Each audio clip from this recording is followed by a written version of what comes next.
ద్వితీయోపదేశకాండము 18వ అధ్యాయము 1వ వచనం నుండి. యాజకులైన లేవీలకు అనగా లేవీ గోత్రీలకందరికీ ఇజ్రాయేలుతో పాలైనను స్వాస్థ్యమైనను ఉండదు. వారు యెహోవా హోమద్రవ్యములను తిందురు, అది వారి హక్కు. వారి సహోదరులతో వారికి స్వాస్థ్యము కలుగదు. యెహోవా వారితో చెప్పినట్లు ఆయనే వారికి స్వాస్థ్యము.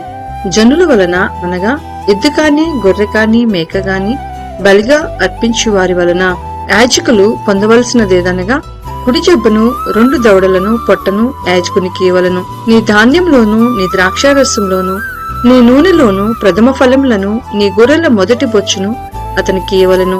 నిత్యము యెహోవా నామమున నిలిచి సేవ చేయుటకు నీ గోత్రములన్నిటిలోనూ అతనిని అతని సంతతి వారిని నీ దేవుడైన యెహోవా ఏర్పరచుకుని ఉన్నాడు.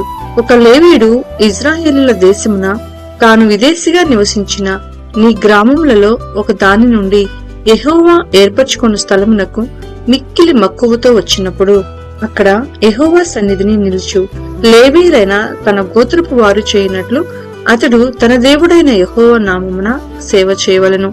అమ్మబడిన తన పిత్రాజితం వలన తనకు వచ్చినది కాక అతడు ఇతరుల వలె వంతు అనుభవించవలను.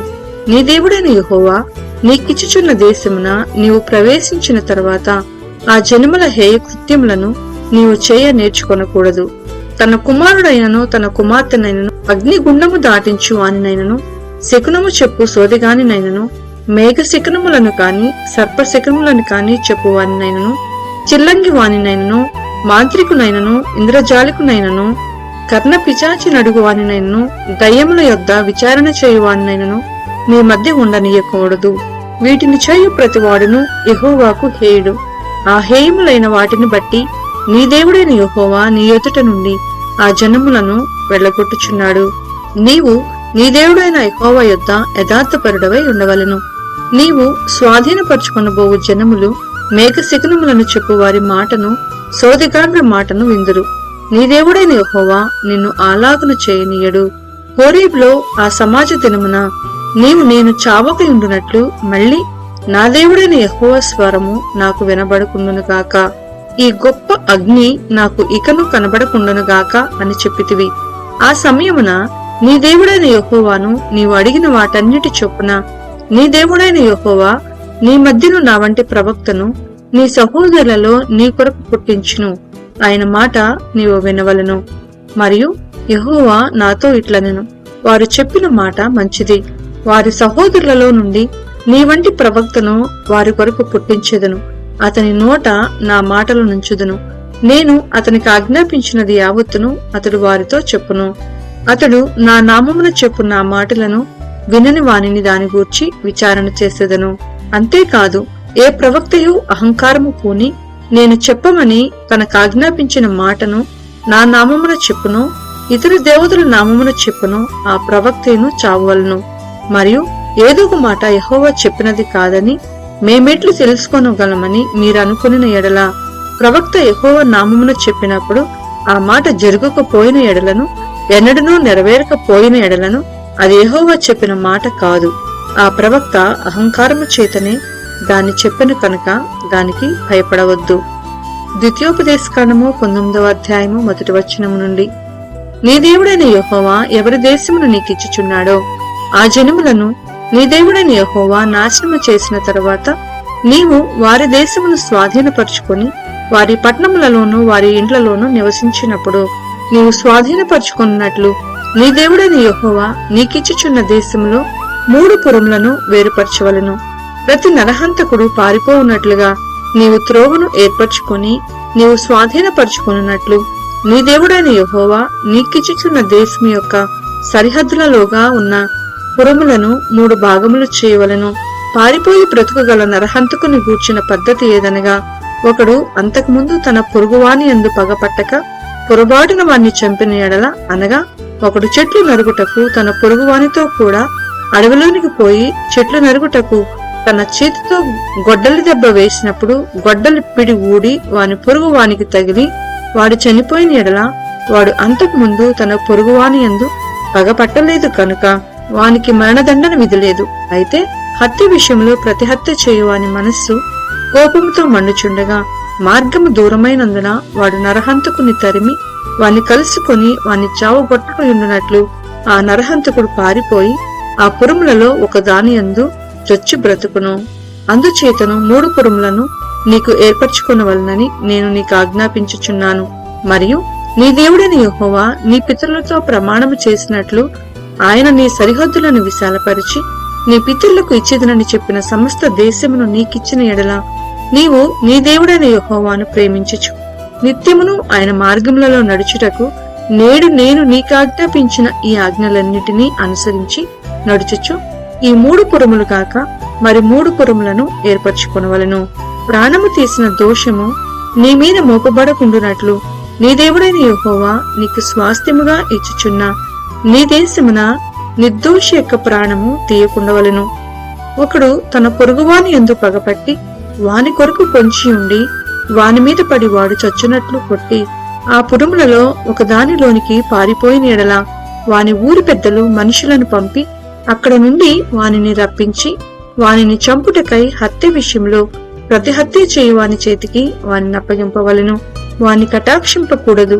నీకు మేలు కలుగునట్టు ఇజ్రాయేలీల మధ్య నుండి నిర్దోషి ప్రాణ విషయమైన దోషమును పరిహరింపవలెను. నీవు స్వాధీనపరుచుకొనున్నట్లు నీ దేవుడైన యెహోవా నీకిచ్చుచున్న దేశములో నీకు కలుగు నీ స్వాస్థ్యములో పూర్వీకులు నియమించిన నీ పొరుగువాని సరిహద్దు రాతిని నీవు తీసివేయకూడదు. ఒకడు చేయు సమస్త పాపములలో ఏ అపరాధమును గూర్చియే కాని ఏ పాపమును గూర్చియే కాని ఒక సాక్షి యొక్క సాక్ష్యమును అంగీకరింపకూడదు. 2 సాక్షుల మాట మీదైనను 3 సాక్షుల మాట మీదనైనను ప్రతి సంగతి స్థిరపరచబడును. అన్యాయపు సాక్ష్యము ఒకని మీద చెప్పుటకు ఒకడు నిలుపబడి నేరము మోపుటకై అబద్ధమాడిన ఎడల ఆ వివాదము గల 2 మనుషులు యెహోవా సన్నిధిని అనగా ఆ కాలములోనున్న యాజకుల ఎదుటను న్యాయాధిపతుల ఎదుటను నిలువవలెను. ఆ న్యాయాధిపతులు బాగుగా విమర్శించిన తరువాత వాని సాక్ష్యము అబద్ధ సాక్ష్యమై తన సహోదరుని మీద వాడు అబద్ధ సాక్ష్యము చెప్పిన సంగతి వెల్లడి అయిన ఎడల వాడు తన సహోదరునికి చేయతలించినట్లే వానికి చేయవలెను. అట్లు మీ మధ్య నుండి ఆ చెడుతనమును పరిహరించుదురు. మిగిలిన వారు విని భయపడి నీ దేశమున అట్టి దుష్కార్యము ఇకను చేయకుందురు. నీవు ఎవరిని కటాక్షింపకూడదు. ప్రాణములకు ప్రాణము, కంటికి కన్ను, పంటికి పళ్ళు, చేతికి చెయ్యి, కాలికి కాలు మీకు విధి. ద్వితీయోపదేశకాండము 20వ అధ్యాయము 1వ వచనం నుండి.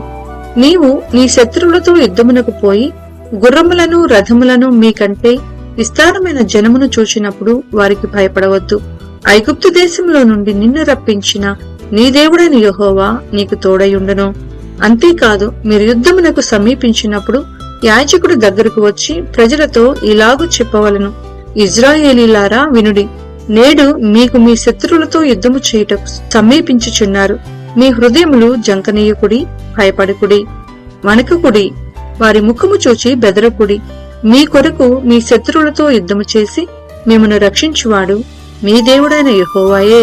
మరియు నాయకులు జనులతో చెప్పవలసినదేమనగా, క్రొత్త ఇల్లు కట్టుకునివాడు గృహప్రవేశము కాకమునిపే యుద్ధములో చనిపోయిన ఎడల వేరొకడు దానిలో ప్రవేశించును కనుక అట్టివాడు తన ఇంటికి తిరిగి వెళ్లవచ్చును. ద్రాక్షతోట వేసి ఇంకా దాని పండ్ల తినక ఒకడు యుద్ధములో చనిపోయిన ఎడల వేరొకడు దాని పండ్లు తినును కనుక అట్టివాడును తన ఇంటికి తిరిగి వెళ్లవచ్చును.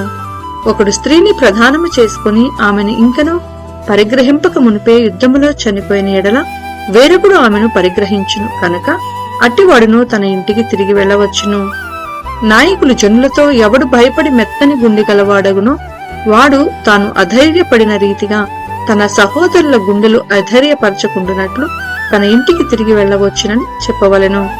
నాయకులు జనులతో మాటలాడుట చాలించిన తరువాత జనులను నడిపించుటకు సేనాధిపతులను నియమింపవలెను. యుద్ధము చేయుటకు మీరొక పురం మీదికి సమీపించినప్పుడు సమాధానము నిమిత్తము రాయబారమును పంపవలెను. సమాధానమని అది నీకు ఉత్తరమిచ్చి గుమ్మములను తెరచిన ఎడల దానిలోనున్న జనులందరూ నీకు పన్ను చెల్లించి నీ దాసులగుదురు. అది మీతో సమాధాన పడక యుద్ధమే మంచిదని ఎంచిన ఎడల దాన్ని ముట్టడివేయుడి. నీ దేవుడైన యెహోవా దాని నీ చేతికి అప్పగించినప్పుడు దానిలోని మగవారినందరినీ కత్తివాత హతము చేయవలెను. అయితే స్త్రీలను, చిన్నవారిని, పశువులను, ఆ పురంలో నున్నది యావత్తును, దాన్ని కొల్ల సొమ్మంతటిని నీవు తీసుకొనవచ్చును. నీ దేవుడైన యెహోవా నీకిచ్చిన నీ శత్రువుల కొల్ల సొమ్మును నీవు అనుభవించుదువు. ఈ జనముల పురములు కాక నీకు బహుదూరముగా ఉండిన సమస్త పురములకు మాత్రమే ఈలాగున చేయవలను. అయితే నీ దేవుడైన యెహోవా స్వాస్థ్యముగా నీకిచ్చుచున్న ఈ జనముల పురములలో ఊపిరిగల దేనిని బ్రతకనీయకూడదు. వీరు అనగా హిత్తీయులు, అమోరీయులు, కనానీయులు, పెరిజీయులు, హివ్వీయులు, యెబూసీయులను వారు తమ తమ దేవతల విషయమై చేసిన సమస్త హేయ కృత్యముల రీతిగా మీరు చేసి నీ దేవుడైన యెహోవాకు విరోధముగా పాపము చేయుటకు వారు నేర్పకుండునట్లు నీ దేవుడైన యెహోవా నీకు ఆజ్ఞాపించిన ప్రకారముగా వారిని నిర్మూలము చేయవలెను. నీవు ఒక పురమును లోపరుచుకొనుటకు దానిమీద యుద్ధము చేయుచు అనేక దినములు ముట్టడి వేయినప్పుడు దాని చెట్లు గొడ్డలి చేత పాడు చేయకూడదు.